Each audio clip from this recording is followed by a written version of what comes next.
Hi everybody, I'm Scott Knudsen with Cowboy Entrepreneur. This is Ginger Dude. Howdy. And thank you so much for being on the show. Thank you for having me.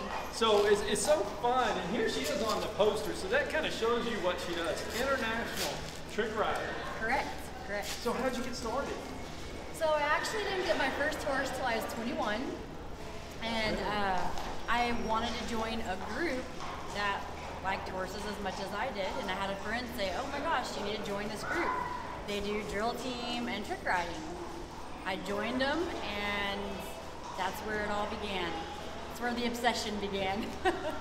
And look, it took you all over the world. It's taken me all over the world. I'm very appreciative of it. Family everywhere. You get, everywhere you go, you meet amazing people, and they start off as friends and become family, just like here at these Mustang events. You know, it's crazy how these people just, they come and they just love it, and they love you, and they love the horses, and they're so passionate, and it makes it all worth it. Right, well, your personality is so vivacious. People are just attracted to you, but when you're on a horse and you're doing these tricks, it just you draw the attention of the people to look at you. And kind of in awe oh my of gosh, how you do falling it. off. Exactly.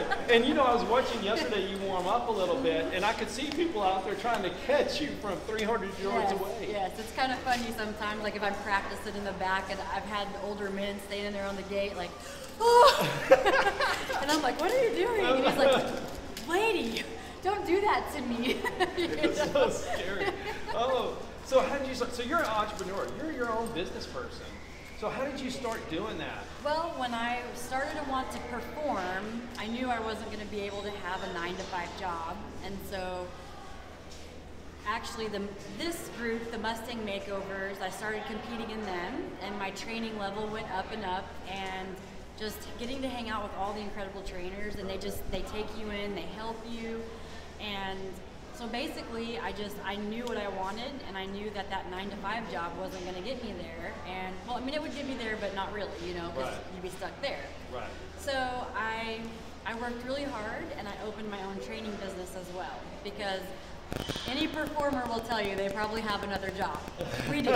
So yes, I do trick ride a lot, but it doesn't pay my bills. So it's a little more than a hobby. It is my job too, but I needed some supplemental income.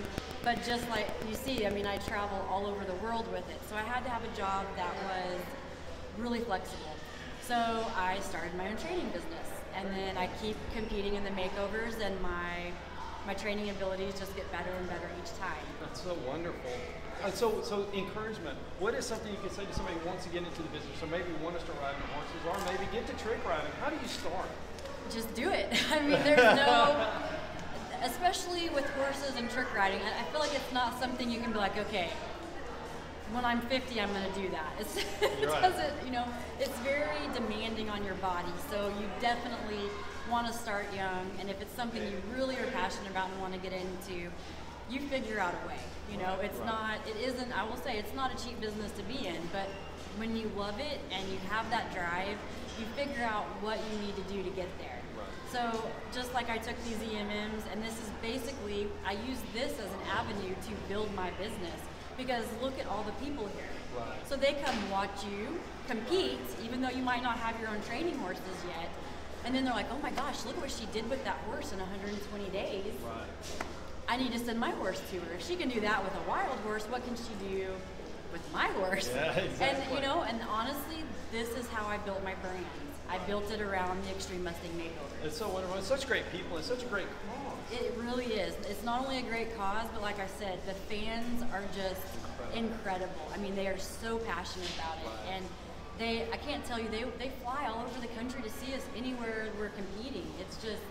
They're just awesome.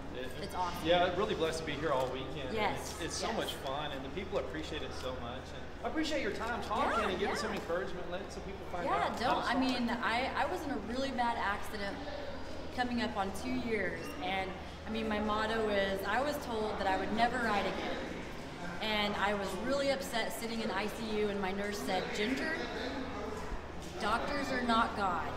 Only you know what you are capable of. Oh, that's awesome. And to me, that really hit home, and I've really gone with that. And I set a goal.